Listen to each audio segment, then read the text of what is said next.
All right, welcome to Back and Forth. This time we are talking about the positives of a traditional IRA or the positives of a Roth. So instead of doing kind of pros and cons of one area, we want to look at maybe what situations each of these options make sense and go back and forth on that. So, as we've talked about, my name is John Vandergriff, one of the owners and wealth planners of Blue Ridge Wealth. This is Zach Hill, our operations team lead slash Remedy Coffee owner. He appreciates the free marketing there, and portfolio manager in the future and in the past. So without further ado, want to get into the information, talk about that. So I think Zach has the positives of doing a traditional IRA, what we want to look at there, and see maybe where that's a good fit for some of the people listening today. Yeah, so traditional IRAs have been around for a lot longer than Roths. Obviously, Roths are a little bit newer. But there are a few key benefits to traditional over Roths. And the first one and the biggest one is that all the contributions to traditional IRAs are tax deductible. Are tax deductible. And so what that allows you to do is it allows you to if you contribute $5,000 to traditional IRA, take that off of your income taxes for that year, reduce your taxable income for that $5,000, and then now you're paying less tax. That's a really big incentive in the past, and it still is going forward. And there's a couple of ways that really can kick in for a lot of people.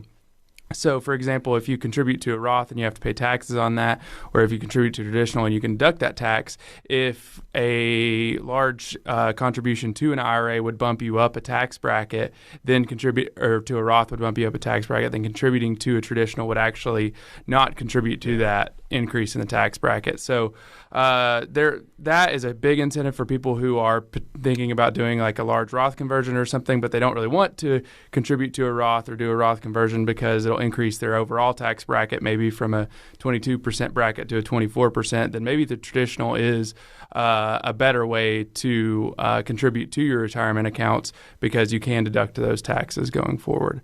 So that is really a very big advantage that the traditional IRAs have.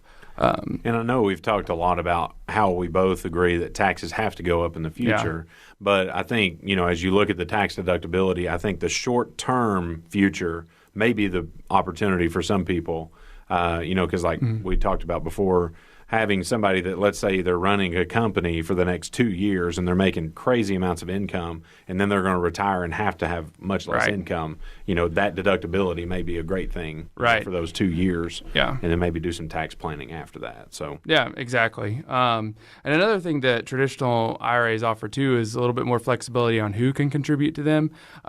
So if you're married filing separately, you can't contribute to a Roth. You have to contribute to a traditional IRA. And so depending on your tax filing status, you might not actually be able to contribute directly to a Roth IRA. You might have to go the traditional route. So that's another advantage that I think is, as you're considering which avenue is best, you have to consider what's my tax bracket, what's my filing status, and then you can kind of take the overall picture of, should I contribute to a traditional? Should I contribute to a Roth? What do I expect my retirement earnings to be? Because like you said, a lot of times it is just so much lower, or your tax filing status may change, or any of those things.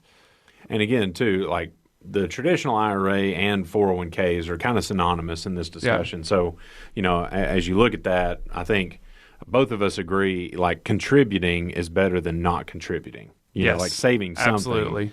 And especially when you're in a 401k structure, you've got another incentive there where, it's in your best interest to contribute. So yeah, any kind of retirement savings is better than no retirement savings, no matter which path you choose. Right. But especially, if you're working with an employee, you're getting a company match. Right. It's an immediate 100% return. So if you contribute 3%, they contribute 3%. That's now 6% of your paycheck. That's great. I mean, can't beat 100% return overnight. Not in anything that we've found that's legal. So, so as you look at that, obviously having a free match, most of the time, even if your company offers a Roth 401k, they probably won't match to that because that will be money that they have to pay taxes on to contribute.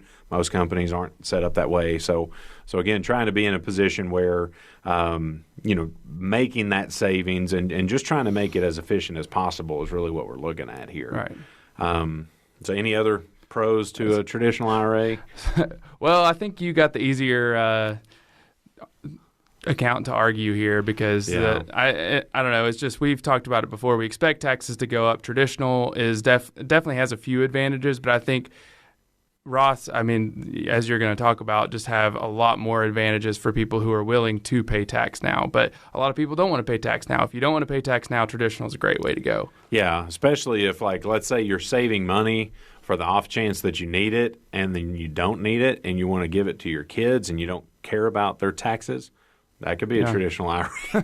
There's a lot of contingencies there, but generally speaking, I mean, when you look at a Roth, the introduction of the Roth was really something that I don't know that the government knew how good of a deal that was for people. Right. Because, like we talked about before, when you defer taxes, you're not just deferring the tax on that money, but you're deferring the taxes on the money and the growth on that money. Right. So you're creating a much bigger tax liability that I would say most people, when they look at the numbers, once they get to retirement, they would have probably rather had paid taxes on that money along the way, knowing the type of growth potential that they would have had on it. So as we look at it, we've got two different conversations of, a Roth, whether it's a good idea with both your contributions now versus if, let's say, you're already at a position where you've got tax-deferred accounts and you're trying to do some conversions later, as opposed to contributions. So, again, I think in our opinion, in most scenarios, if your company allows you to have a Roth 401k,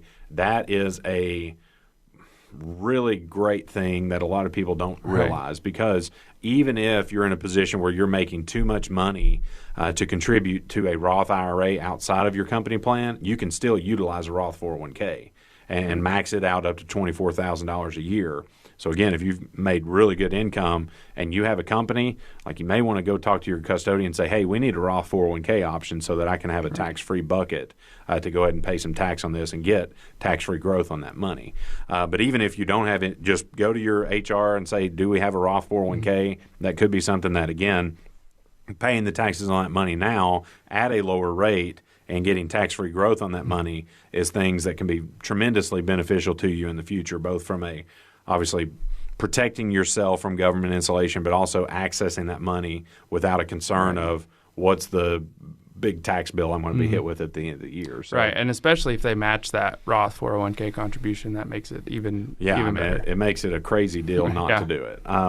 So I think, the advantages of the Roth is obviously the flexibility of not having taxes on the money after you're in there for a 5-year period. Within the 5-year initial setup time, your contributions aren't taxed, but the growth would be taxable. After that 5-year period, the growth and the contributions would now be accessible tax-free. And they don't care if it's in the same Roth or not, as long as you've had a Roth account open for 5 years. That's all that they look at as a threshold, because I don't think the government wants to keep track of every penny that you put into a Roth over time. So as we look at that, Roths can be very good when it comes to flexibility, getting tax-free growth on money, not having the issues of what can I sell and what kind of impact, whether it's capital gains or income tax, that most people have to worry about. And then I think the insulating yourself from government legislation changes in the future, I think, is maybe the most impactful thing. Right.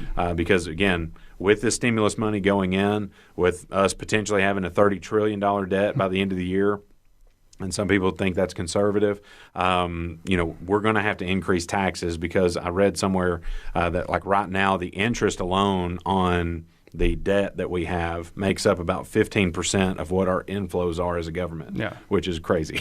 So just the interest on what we owe people is really a big line item. Right. So. And like I previously mentioned with traditional IRAs is that not everybody can contribute to them directly based on their tax filing status. You actually can do a Roth conversion on a traditional IRA no matter what your tax filing status are. So you could do the backdoor Roth is what it's called, where you put it into a traditional and convert it to a Roth the very next day. So that limited flexibility that traditional IRAs typically offer, depending on your tax filing status, it doesn't really exist anymore, because now the government, with the new Tax Cut and Jobs Act a couple years ago, legitimized the backdoor Roth conversion, and that's legal for everybody. So now, while you can't contribute directly to a Roth IRA, you could contribute to a traditional and then convert it into a Roth. Yeah, and two, some people that we've talked to have had issues where they don't offer a Roth 401k option at their work, and so they're trying to figure out, how do I organize this where I can get some tax-free growth, you could actually start the process of, let's say the first year you do an IRA contribution and you max it out. The next year you do that same amount, and then you take the IRA contribution from last year, backdoor convert it, and then as long as the dollar amounts match, you basically pay the taxes on that money by the deduction that you get. Right. You know? So it can allow you to be in a position where that first year you get a deduction, and then every year forward you're just trying to kind of even out the taxes that you pay on that money if people are disciplined enough and aware of it to do that. So again, those are things that we are walking people through when it comes to trying to make good decisions on taxes as a whole, but it's specifically whether it's contributing to those accounts or trying to do a conversion and whether that makes sense for you or not. I think the numbers that we look at in kind of making those determinations is where's your income now, where do you project it to be at in the future? And I think for anybody that's listening, if you project to have definitely over $100,000 in the future, I think it's a no-brainer to try to go through the conversion process with this money, because again, when we look at the percentage of Americans that have over $100,000 of income, that is not the majority. So as we look there, the people that are making more money are going to be the ones that are going to feel the brunt of the tax increase later, which is unfortunate, but that's the way it works. So again, as you look at this, if you're maybe wondering about what you should do, obviously getting enough information on what options are available is important. Looking at your own situation as opposed to just going online and Googling, should I do a Roth or an IRA? Because obviously you need to look at your individual situation. But then making a call on, which of these, like we said, worst case, do both. Just put some money away so that you've got money growing and getting some compound interest. But if at all possible, trying to set it up to where that compounding interest can be tax-free can save you a lot of headaches later, because, we had a radio show before this, and I talked about the big problem with this tax-deferred money is what happens if, taxes go up in the future and you still need what you need in retirement. You've either got to take out a bigger distribution, which you may not be set up to do, or you've got to deal with less money, and nobody likes that solution. So again, as we look at this, being aware of the options, and again, let's say you've gone down the path of a 401k, you felt like that was maybe your only option. There are still some very strategic decisions that can be made of whether you continue down that path or start the conversion process. But again, like we talk about on Back and Forth, it really depends on individuals. Some of you listening, it will be very beneficial to continue on the traditional IRA path and then look at some of these options later. But some of you, this could be a perfect fit right now to make a Roth conversion. So hopefully this was helpful for you. A little quicker topic than we normally have, but thanks for being with us on our podcast today. We look forward to sharing more Back and Forth with you later as we share time together. In 1916, President Wilson passed a stimulus package that paid for the American efforts to end World War I. In 1933, President Roosevelt's New Deal ended the Great Depression. This is about to pass legislation that will greatly ease the mortgage distress among the farmers and homeowners of the nation. In 2020, President Trump's $2 trillion stimulus package is helping end the COVID-19 pandemic. The single biggest economic relief package in American history. Do you know what all these acts have in common? Taxes went up. Yes, they solved crises, but Americans paid for them with increased income taxes soon after. Move your money out of taxable accounts now before it's too late. At Blue Ridge Wealth Planners, we create comprehensive plans that include strategic movements between taxable and non-taxable accounts. To schedule your free virtual consultation or phone call with a wealth planner, visit us at planforeverything.com. That's planforeverything.com. Let us plan for everything so you don't have to. Investment advisory services offered through Blue Ridge Wealth Planners, a registered investment advisor. Securities offered through Madison Avenue Securities, LLC, member FINRA, SIPC, MAS, and Blue Ridge Wealth Planners are not affiliated companies.